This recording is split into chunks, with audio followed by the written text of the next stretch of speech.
और जीवन का सत्य क्या है, ये भी सबको मान्य है कि सभी कामनाएं आज तक कभी किसी की पूरी नहीं हुई और कुछ कामनाएं सभी की पूरी हुई। इससे ये सिद्ध होता है कि कामना से कामना पूरी नहीं होती, किसी विधान से कामना पूरी होती। कामना पूर्ति का अर्थ क्या है, सुख का भोग। अपूर्ति का अर्थ क्या है, दुख का भोग। तो सुख दुख जो जीवन में दिखाई देता है कामना पूर्ति अपूर्ति के द्वारा, ये जो सुख दुख है ये साधन सामग्री है। साधन सामग्री को भोग सामग्री बना लेना ये हमारी अपनी भूल है।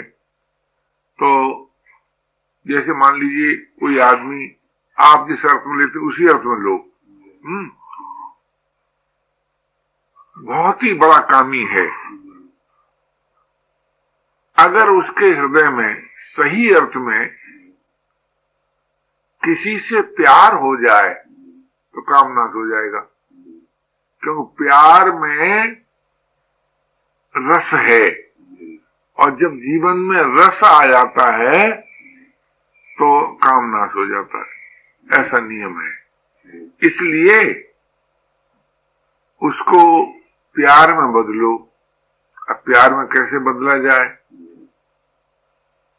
कि अगर बोलो तो प्यार भरी वाणी से बोलो, सुनो तो प्यार भरे कानों से सुनो, देखो तो प्यार भरी आंखों से देखो।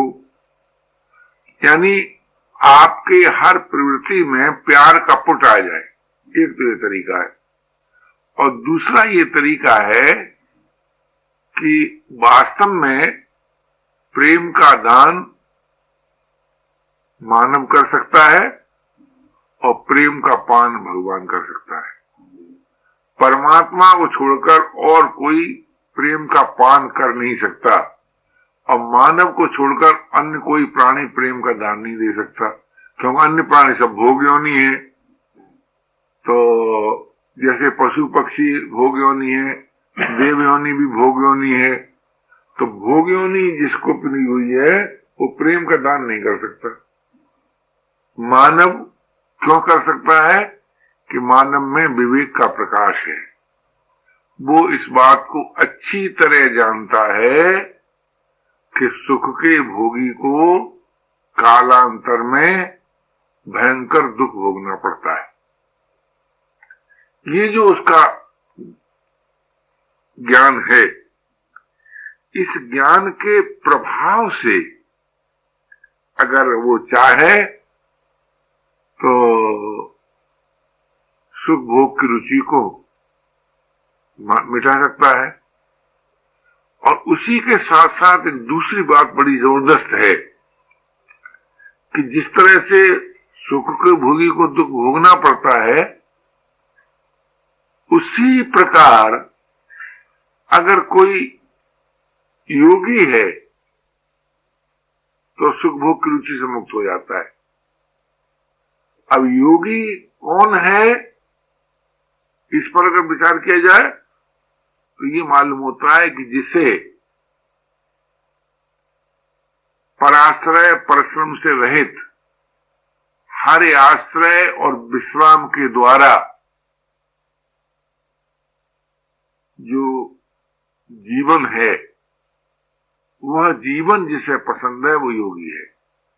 योग का उपाय क्या है, हर आश्रय और विश्राम।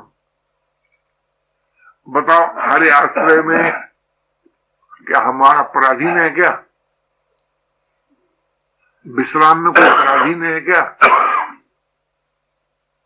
लेकिन जब तक हम हर आश्रय नहीं लेते, विश्राम नहीं प्राप्त करते, तब तक भाई योग की प्राप्ति नहीं होती। इसलिए पराश्रय और परिश्रम के द्वारा तो परसेवा करें। पराश्रय जब अपने पास हो ना, जैसे वस्तु का आश्रय, योग्यता का आश्रय, सामर्थ्य का आश्रय, तो इसके द्वारा तो परसेवा करें।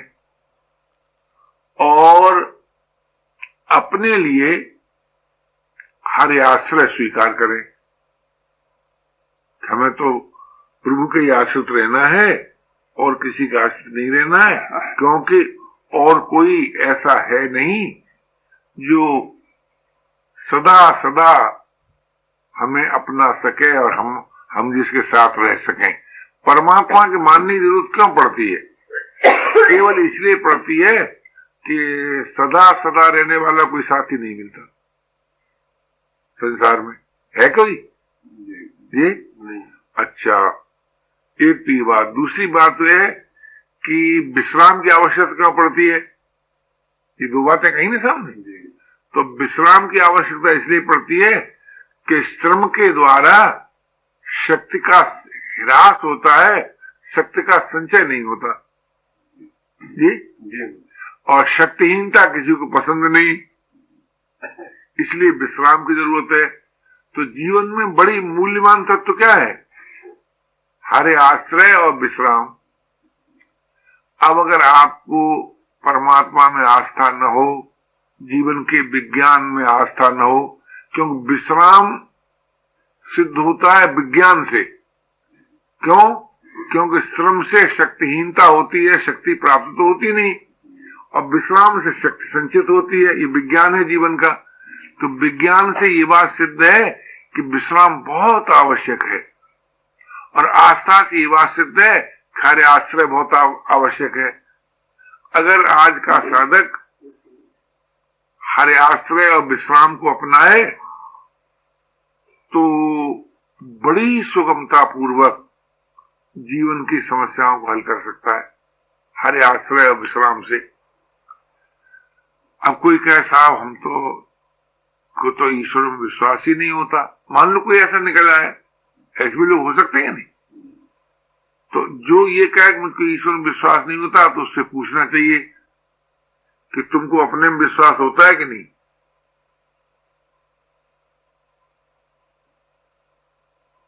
तो अगर वो कहे अपने में होता है तो भैया स्वाश्रय और विश्राम ले लो।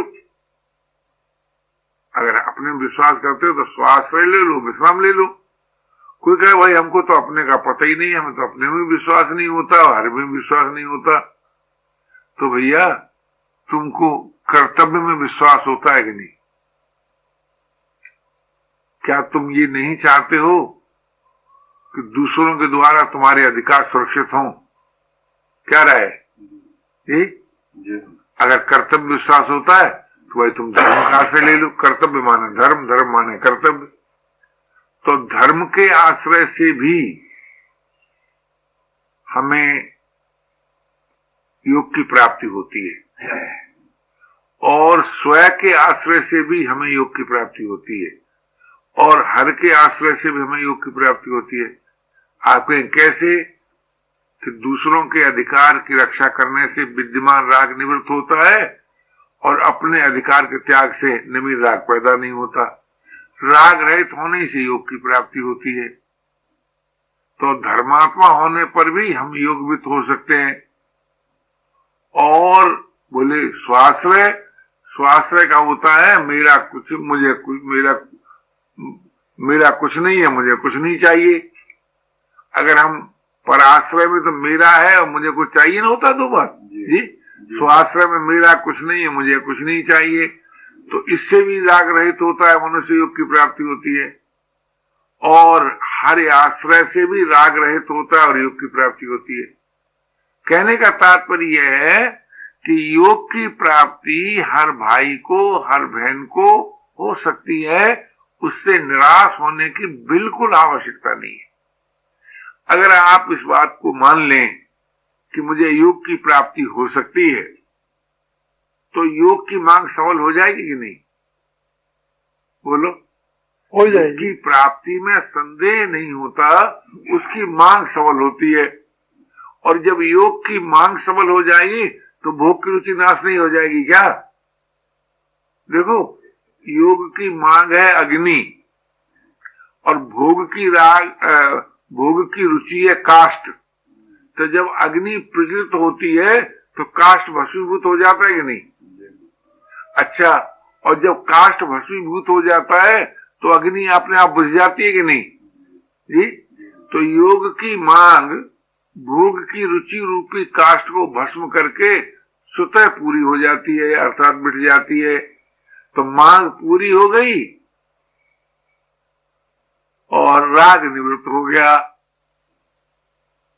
उस जीवन में चिर शांति है, जीवन मुक्ति है, भगवत भक्ति है, ऐसा है। इसलिए हमें इस समस्या को अपने सामने रखकर सोचना चाहिए कि हमारे जीवन की सबसे बड़ी समस्या क्या है। तो सबसे बड़ी समस्या यही है कि हम जो भोग की रुचि को लेकर अभाव में, अशांति में, पराधीनता में, निरस्ता में जो आबद्ध होते हैं वो न हो। हमारे जीवन से अभाव, पराधीनता, अशांति, निरस्ता नाश हो जाए। तो कैसे नाश होगी? योग की मांग से। और योग की मांग पूरी होती है। योग की प्राप्ति में कोई भी मानव पराधीन और असमर्थ नहीं है। क्यों नहीं है? इसलिए कि योग अपने से होता है और बिना श्रम के होता है, बिना प्रयत्न के होता है, बिना कोशिश के होता है। अब आप विचार करके देखो कि बिना प्रयत्न के, बिना कोशिश के जो चीज मिलती है उससे भी निराश होना चाहिए क्या? नहीं होना चाहिए ना। जिससे निराश नहीं होंगे तो उसकी मांग जगेगी। अच्छा, अब यहाँ कठिनाई क्या पड़ती है कि हम लोगों को इस बात में विश्वास नहीं होता कि बिना श्रम के, बिना प्रयत्न के योग हो सकता है। योग के लिए लोग कहते हैं ये करो, वो करो, वो करो। तो करना योग के लिए नहीं है।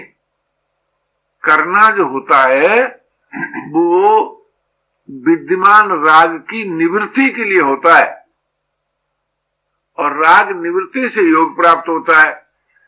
जैसे विद्यमान राग जो अपने दिखाई देता है किसी प्रकार का, किसी को जो अपना अपना अलग अलग होगा ना, तो जिस राग को विचार से नहीं मिटा सकते उस राग को मर्यादा से पूरा करो।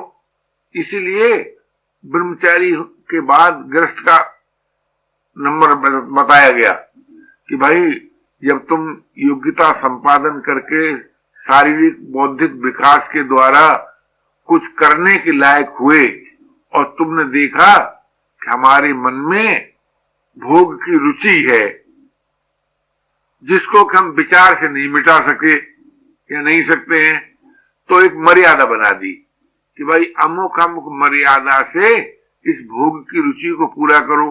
और पहले विधान बना दिया कि देखो तुम अगर स्त्री की आवश्यकता अनुभव करते हो तो फिर ये सोचो कि स्त्री तुमसे जितना प्यार करे उससे दूना उसको दो। ये विधान बना दिया। तो जब हम दूना देना पड़ेगा, अच्छा बच्चा पैदा करते हो तो अपने से योग्य बनाने का प्रयास करो। ये कानून है। और ने कहा भाई देखो समाज की रोटी खाते हो तो समाज का वो भाग जो है जो कि कमा नहीं सकता, बालक और रोगी, वो उसको खिला के खाओ। अभी कानून लगा दिया ना जी, खाओ पियो मौज करो, ये नहीं कह दिया। बोले धन कमाते हो तो समाज के वो लोग जो कमा नहीं सकते, जैसे बालक है, रोगी है, जैसे कोई सेवा में रत है, जैसे गांधी जी सेवा में रत हुए तो वो कमा के थोड़ी खा सके जी। अच्छा, कोई सत्य की खोज में डूबा है वो भी उपार्जन नहीं कर पाता जी। तो महान विरक्त हो, सेवा परायण हो, रोगी हो और बालक हो, तो भाई देखो तुम जो कमाने खाने वाले लोग जो हो पहले इनको खिला के तब खाओ, तो उसमें संयम आएगा कि नहीं जी। अच्छा, उसमें भी एक समय बना दिया कि ये नहीं कि सारी जिंदगी ऐसा करो। उन्हें कि जैसे कि जीवन का 1/4 भाग गुणों के संपादन के लिए रखा गया था, ऐसे ही 1/4 भाग है केवल मर्यादित भोग के लिए, मर्यादित भोग के लिए, और उनने के 1/4 है केवल सेवा के लिए, जो कि तुम्हारा पीरियड चल रहा है, और 1/4 है त्याग के लिए। तो जीवन को 4 भागों में बांटो, गुणों का विकास, मर्यादित भोग, सेवा और त्याग। इन्हीं बातों को बताने के लिए 4 आश्रम बना दिए गए, और अपनी अपनी योग्यता के अनुसार सेवा करो, इसी के लिए वर्ण बना दिए गए। तो मैं ये निवेदन कर रहा था कि वर्ण आश्रम जो बनाया था, ये मर्यादा के यानी अपने राग की निवृत्ति के लिए एक प्रणाली बनाई थी। आज हमसे क्या भूल होती है कि जब भोगने की शक्ति नहीं रहती तब भी भोग की रुचि रहती है। ये हमारी सबसे सोचनीय दशा है कि भोगने की शक्ति तो है नहीं और भोग की रुचि है। तो ऐसी दशा में हमें बहुत ही गंभीरता से, धीरज से ये देखना चाहिए कि क्या भोग जीवन का लक्ष्य है।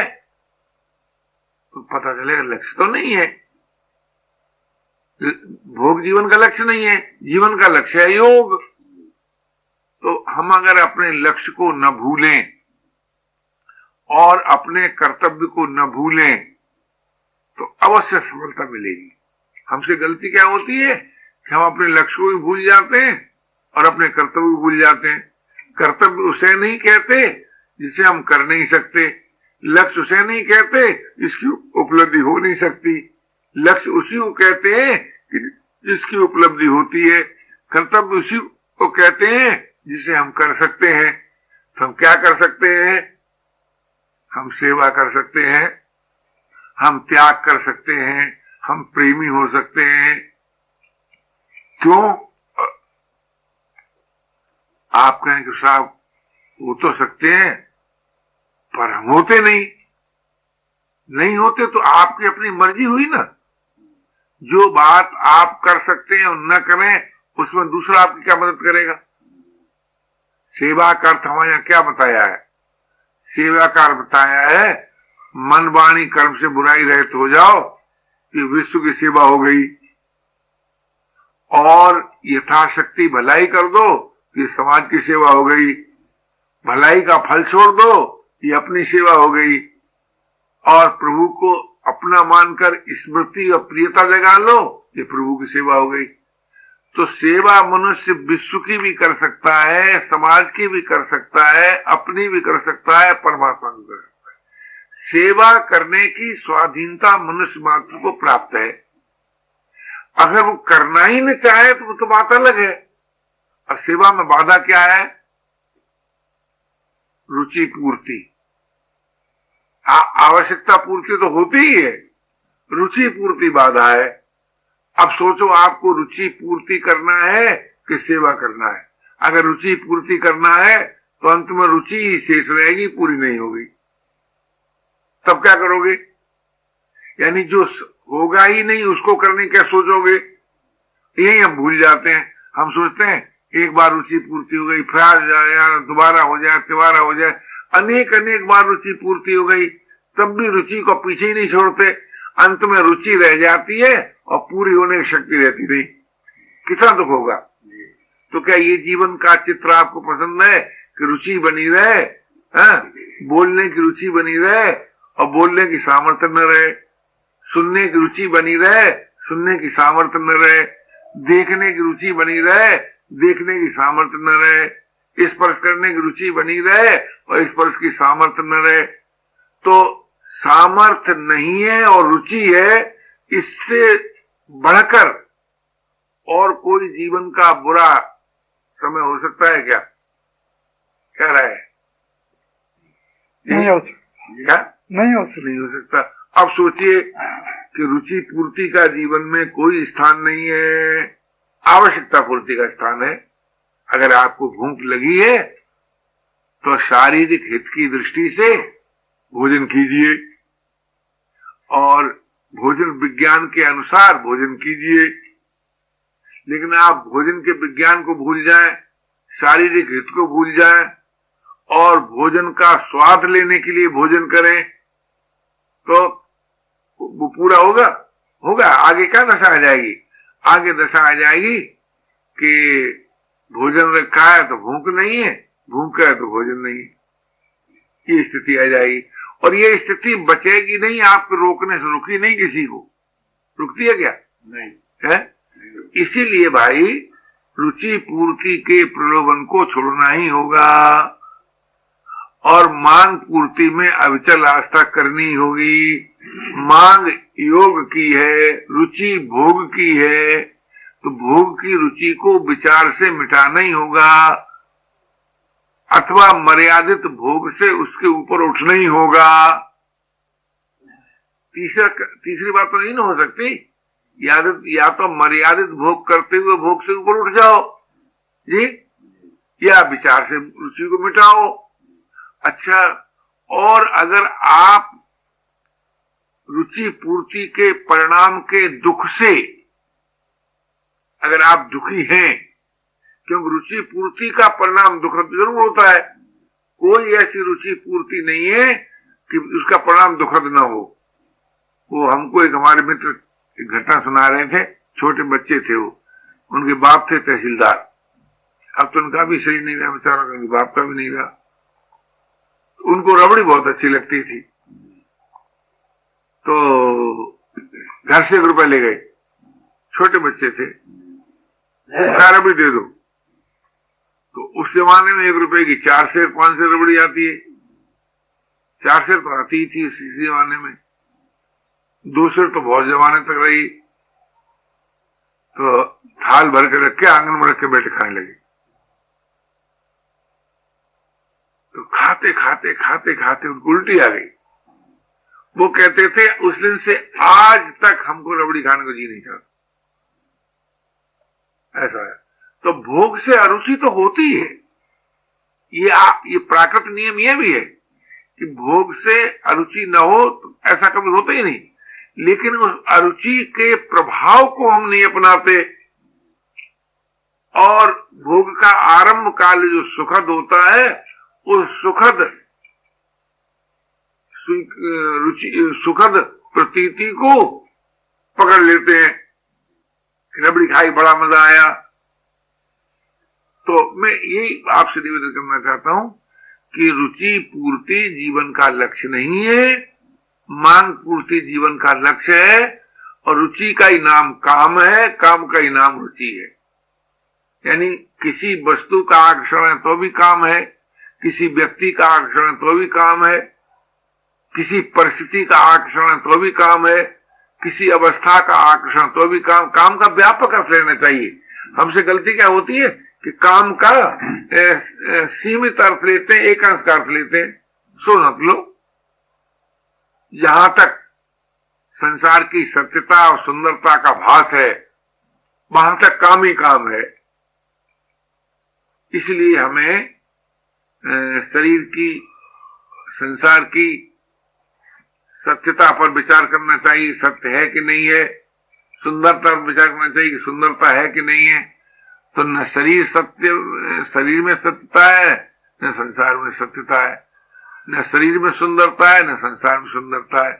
ये तो हमारे प्रमाद से हमें शरीर और संसार सुंदर मालूम होता है, सत्य मालूम होता है। तो सत्य मालूम होता है, सत्य है क्या? क्या राय?